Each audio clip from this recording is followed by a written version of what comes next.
प्रणाम सांग मैंने जय जगन्नाथ। तो आज आसतु करी आमर खड़ा आलू मसला दिया भजा। तो मुझे देखा आपण मानक केमती कौन भजा जाए।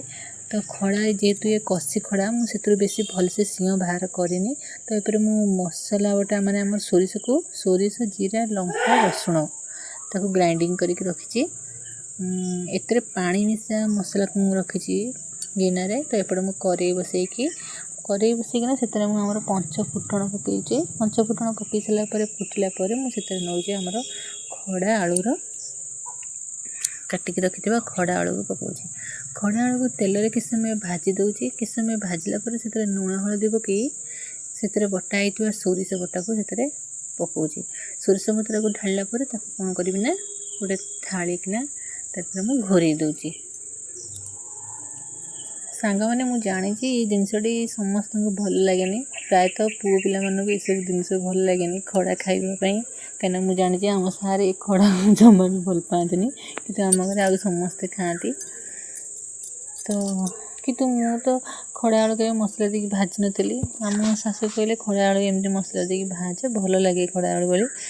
तो रोषे कर कौन अच्छी जानी नी भी जो रोषे कर लोक से तो सब कर किसी असुविधा नहीं। तो मुझे प्रथम थर कर खड़ा आलू ये मसला दी भाजिली तो मत भल लगे। तो तापर मुझे भाविली देखा वीडियो पकेबा।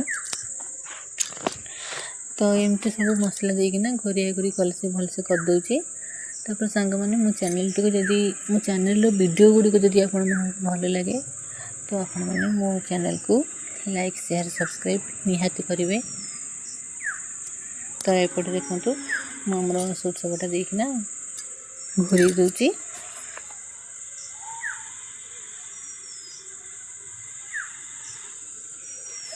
ये भजाटी तो साधारणतः पखाड़ पूरा रेडी। एमती भी मसला दिया आलू भजा आम मुढ़ी रे खाया भी बहुत भल पाऊ। तो तापर मुझे देखो घोरे देली। घोरे सारापर किसी समय पर 10 मिनट पर मुझे काढ़ुची। देखो किसी पानी मरी जाती आम टे एपट सेपट करना। एपट सेपट तल उपर करदे तल तक सीझी जाइए ऊपर जेहेतु सीझी न से पूरा गोटे क्वालिटी सीझीज। देखो एमती खेलना मुझे पुणी आउ थे घोड़णटा घोड़े दूची।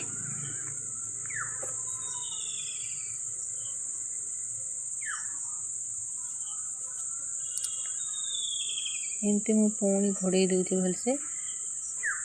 देखो घोड़े सारापर मुझे किस समय पर काढ़ुची। देखो पानी गुराक केमती तादेह मरी जाइए। पानी तक सब छाड़ी जाइए तेल बाहरी पड़े टे आम एमती भलसे 10 मिनट भाजी नवा। 10 मिनट भाजिला भजाटी पूरा गोटी गोटी हो जी मसलार जी माने आम शिल बाटुचे कि ग्राइंडर खोल बाटुचे। तो आम ग्राइंडर बाटिले भी आम जी मसलार पानीटा धोईकी दौचे से पानी देवा। अधिक आगुरी आपको आम सीझेबानी जमी आम सजन छुई आलू को प्रथम सीझेकी भाजी दौचे किंतु आम आपको एमती प्रथम आपको सीझेबानी डायरेक्ट तेल फुटण पकई मसला पकईकिना जोगाड़ा।